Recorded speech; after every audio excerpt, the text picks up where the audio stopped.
প্রিয় বন্ধুরা, দেখছেন এই মুহূর্তের আবহাওয়ার গুরুত্বপূর্ণ খবর। আজ 25শে মে শনিবার। ধেয়ে আসছে ঘূর্ণিঝড় রেমাল। দক্ষিণবঙ্গের নামখানা এবং হলদিবাড়ি সুন্দরবনের কাছাকাছি এই ল্যান্ডফলের সম্ভাবনা। দেখুন বন্ধুরা, 26 তারিখ রাত্রিকালে কিন্তু এই দুটোর সময় এই ঘূর্ণিঝড়ের কিন্তু সম্ভাবনা আছে। 26 তারিখ আমরা সকালবেলা দেখছি 6টা AM, 10টা, 12টা, দুপুর 2টো, 4টা, তারপরে 7টার সময় কিন্তু মানে সন্ধ্যে 7টায় এই ল্যান্ডফল করার সম্ভাবনা আছে। সমগ্র বাংলাদেশ এবং সমগ্র পশ্চিমবঙ্গ উপকূলবর্তী এলাকায় এর প্রভাব চলবে। লক্ষ লক্ষ মানুষের কিন্তু ক্ষতি হওয়ার সম্ভাবনা আছে। এই ঘূর্ণিঝড়ের গতি কিন্তু 120 থেকে 140 কিলোমিটারের কাছাকাছি সম্ভাবনা আমরা লক্ষ্য করতে পারছি।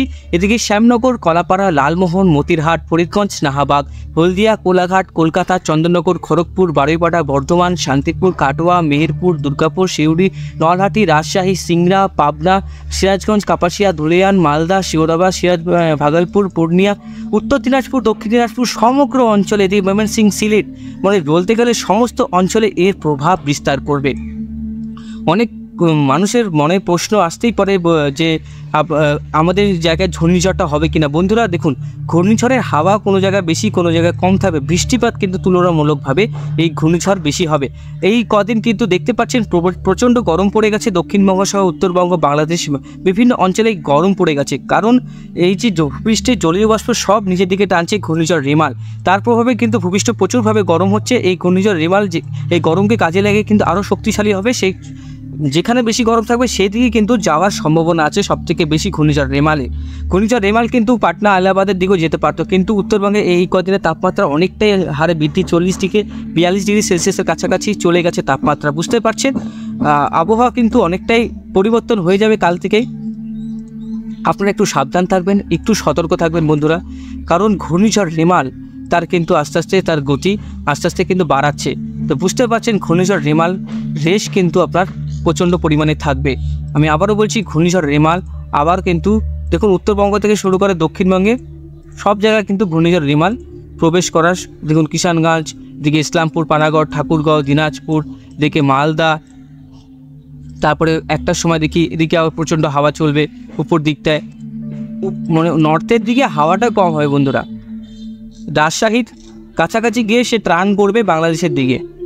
বুঝতে পারছেন, গোটা বাংলাদেশ কিন্তু এর প্রভাব পড়বে, গোটা বাংলাদেশে। ঠিক আছে, দেখুন তারপরে গিয়ে কিন্তু আবার সে গতি অর্জন করছে সে উত্তরবঙ্গে গিয়ে। তো দেখা যাক এখন কোথায় কোথায় কোন জায়গায়। দেখুন রংপুরে আমরা হাওয়ার গতিবেগ 84, কুচবিহারে 82, পানাগড়, কিষানগঞ্জ, ইসলামপুরের কাছে 50, এদিকে বঙ্গাইগাঁও, এদিকে গুয়াহাটি, নয়াগাঁও, বাগমার বিভিন্ন অঞ্চলে কিন্তু দেখুন প্রচণ্ড গতি 102 কিলোমিটার কোথাও কোথাও কিন্তু গতি অ্যাচিভ করে নিচ্ছে। এটা আস্তে আস্তে কিন্তু এই ঘূর্ণিঝড় উপরের দিকে গিয়েও গতি অর্জন করবে। প্রবল বেগে ঝড় বৃষ্টি হবে বন্ধুরা। আবার বলে রাখি, 26 তারিখ ল্যান্ডফল করবে। এই ল্যান্ডফল কিন্তু অনেকটাই আস্তে আস্তে কিন্তু ল্যান্ডফল শুরু হবে দুপুর থেকে যে প্রক্রিয়াটা শুরু হবে। দেখুন কেন বলছি, প্রথমে তার সামনের অংশটা প্রবেশ করবে, তারপরে আস্তে আস্তে তার মুখটা মানে ল্যান্ডফল প্রক্রিয়া শুরু করবে। প্রক্রিয়াটা তো আস্তে আস্তে ঘটে। 6টার থেকে কিন্তু কাল সকাল 12টার থেকে কিন্তু প্রভাব শুরু হয়ে যাবে জেলায় জেলায় দক্ষিণবঙ্গে। এর প্রভাবে হাওড়া, হুগলি, উত্তর 24 পরগনা, দক্ষিণ 24 পরগনা এক্সট্রিমলি হেভি রেনফল হওয়ার সম্ভাবনা আছে। ভারী বৃষ্টি হবে 2 24 পরগনা, হাওড়া, হুগলি, কলকাতাতেও ভারী বৃষ্টি হবে বন্ধুরা। জল জমতে পারে, চাষের জমিতে জল জমতে পারবে। অবশ্যই ব্যবস্থা করে রাখবেন। অবস্থা কিন্তু খুব খারাপ হওয়ার সম্ভাবনা আছে, যেহেতু প্রচুর বৃষ্টি হয়ে যাচ্ছে, একবারে 200-300 মিলিমিটারের কাছাকাছি বৃষ্টি হওয়ার সম্ভাবনা আছে। সমুদ্রের ঢেউটা আপনাদেরকে দেখিয়ে দিই কত মিটার পর্যন্ত ঢেউ উঠতে পারে। দেখুন যেদিনকার ঘূর্ণিঝড় ল্যান্ডফল করবে, দেখুন এটা যে ঘূর্ণিঝড়ের মুখ, এদিকে কিন্তু ঘূর্ণিঝড় তার আশেপাশে তার যে গতিবেগ এবং ল্যান্ডফল হবে, তখন তার সমুদ্রের যে ঢেউ তার মিটার হচ্ছে 7 মিটার পর্যন্ত হওয়ার সম্ভাবনা আছে। 7 থেকে 10 মিটারের কাছাকাছি, 8-9 মিটারও কাছাকাছি হয়ে যেতে পারে।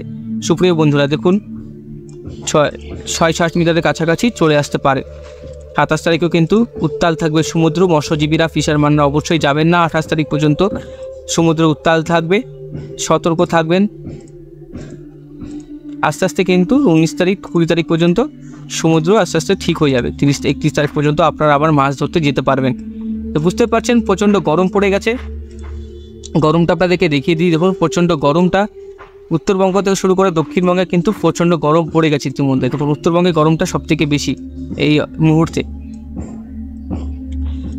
এই দেখুন গরমটা কিন্তু প্রচণ্ডভাবে পড়ে গেছে। দেখুন এই যে গরম, ময়মনসিংহ, রংপুর, সিলেট এই অঞ্চলে কিন্তু ঘূর্ণিঝড় বেগে যাবে গরমটার জন্য। দেখুন এই পাশে কিন্তু গরম সেভাবে নেই, গরমটা কিন্তু এই জায়গাটায়, এই গরমটাকে কাজে লাগাবে ঘূর্ণিঝড়। এদিকে চুম্বকের মতো আকর্ষণ করবে। দেখুন গরমটা এই চুম্বক আস্তে আস্তে কিন্তু যেদিকে সবথেকে বেশি গরম থাকবে সেদিকে কিন্তু সবথেকে বেশি যাওয়ার সম্ভাবনা আছে। ঘূর্ণিঝড়ের বাঁকটা রাজশাহী থেকে মালদা থেকেও বাঁক নিতে পারে। বন্ধুরা প্রচণ্ড গরম পড়ে যাচ্ছে, বুঝতে পারছেন। কালকে থেকে গরমটা কমে যাবে একবারে অনেকটাই। 27 তারিখে 28 তারিখে কিন্তু লো প্রেশার যেহেতু ক্রস করে যাবে, গভীর নিম্নচাপ আকারে প্রবেশ করবে এই ঘূর্ণিঝড়। বৃষ্টিপাতটা আপনাদেরকে দেখিয়ে দিই। দেখুন বৃষ্টিপাত 26 তারিখে আমরা 12টা থেকে বৃষ্টিপাত পাচ্ছি উপকূলবর্তী জেলাগুলোতে। 1টার সময় বৃষ্টিপাত শুরু হয়ে যাবে। রাত 8টার সময় উত্তরবঙ্গ সহ দক্ষিণবঙ্গে ঝড় বৃষ্টি শুরু হয়ে যাবে। এদিকে উত্তরবঙ্গ ঝড় বৃষ্টি হবে আপনার, দেখুন ঝড় বৃষ্টি হবে উত্তরবঙ্গে, প্লাস ল্যান্ডফল শুরু হয়ে যাচ্ছে কাল 26 তারিখ 6টা PM ল্যান্ডফল শুরু হয়ে যাচ্ছে 26 তারিখে। 27 তারিখে প্রবেশ করে যাবে পুরোপুরিভাবে, আস্তে আস্তে প্রবেশ করবে কলকাতাতে। দেখুন কলকাতাতে বৃষ্টিপাতের পরিমাণ কতটা আছে। খড়গপুরে প্রচণ্ড পরিমাণে বৃষ্টি হবে। আস্তে আস্তে কিন্তু ঝড় বৃষ্টি প্রচণ্ডভাবে চলবে সব জায়গাতে। এটা নর্থ বেঙ্গলে গিয়ে কিন্তু আরও শক্তিশালী হবে বন্ধুরা। আবারও বলে রাখি, নর্থ বেঙ্গলে গিয়ে আরও শক্তি কিন্তু অর্জন করবে। আলিপুরদুয়ার, কোচবিহারে রেড অ্যালার্ট জারি হতে পারে, আপনারা সতর্ক থাকবেন বৃষ্টির কারণে। আলিপুরদুয়ার, উত্তর দিনাজপুর রেড অ্যালার্ট জারি হতে পারে। 1 তারিখ থেকে আবারও কিন্তু বৃষ্টি হবে উত্তরবঙ্গে। উত্তরবঙ্গে কিন্তু কন্টিনিউ বৃষ্টিপাত হবে বলে রাখছি আপনাদেরকে। উত্তরবঙ্গে কিন্তু মৌসুমি বায়ুর প্রভাবে প্রথম মনসুনের বৃষ্টি কিন্তু শুরু হবে। 1 তারিখ থেকে বৃষ্টিপাতটা শুরু হয়ে যাবে আপনাদের। একটা নিম্নচাপ অক্ষরেখা তৈরি হতে পারে সাব হিমালয়ান ওয়েস্ট বেঙ্গলে, বুঝতে পারছেন। বৃষ্টিপাত কিন্তু চলবে, আগামীতেও বৃষ্টিপাত হবে। হাওয়ার দাপটও অনেক থাকবে বিভিন্ন জেলায়, মালদা থেকে শুরু করে আমাদের শিলিগুড়ি, উত্তরবঙ্গের নর্থ দিনাজপুর সব জায়গায় কিন্তু বৃষ্টি হবে। হাওড়া, হুগলি, বর্ধমান, পূর্ব বর্ধমান, পশ্চিম বর্ধমান, দক্ষিণবঙ্গ এবং বাংলাদেশের একটা অংশ বাদ যাবে না। আমি আপনাদেরকে বলছি দক্ষিণবঙ্গ এবং বাংলাদেশের একটা অংশ বাদ যাবে না। কত বৃষ্টি হবে ময়মনসিংহ থেকে শেষাবাড়ি, সিরাজগঞ্জ, পাবনা, শ্রীকুপা, তারপরে এদিকে পানাগড়, কিষানগঞ্জ, তারপরে ইসলামপুর, তারপরে কিষানগঞ্জ, করণদিঘি, রায়গঞ্জ, গঙ্গারামপুর বিভিন্ন অঞ্চলে কিন্তু প্রবল বৃষ্টি। উত্তরবঙ্গেও কিন্তু প্রবল বৃষ্টি হবে 28-29 তারিখ থেকে শুরু হবে বৃষ্টি। রেন অ্যানিমেশনে দেখাবো আপনাদেরকে আগামী 5 দিনে কিন্তু দেখুন কলকাতাতে 169 মিলিমিটার বৃষ্টি, এদিকে টুরাতে, আলিপুরদুয়ারে 300 মিলিমিটারের কাছাকাছি বৃষ্টি, উত্তর দিনাজপুরে প্রায় দেখতে পাবে এখন 250 মিলিমিটারের কাছাকাছি বৃষ্টি, 168 মিলিমিটার। সবথেকে বেশি আলিপুরদুয়ার, কোচবিহারে কিন্তু 300 মিলিমিটারের কাছে বৃষ্টি আমরা লক্ষ্য করতে পারছি। নেক্সট 10 দিনে বৃষ্টিপাতটা আরও বাড়বে।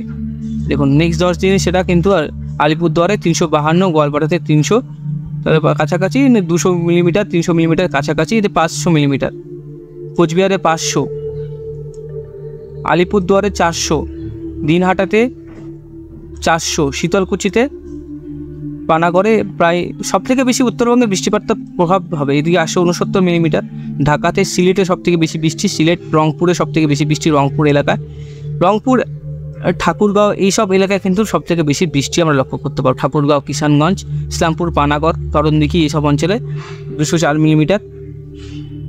এদিকে আমরা চোপড়াতে 270, এদিকে আপনার কোচবিহারে এই দিকটায় মানে আসামের দিকটায় সবথেকে বেশি বৃষ্টি লক্ষ্য যে দিক দিয়ে হয়ে যাবে, যেখানে সবথেকে বেশি গরম ওইদিকে কিন্তু টানবে।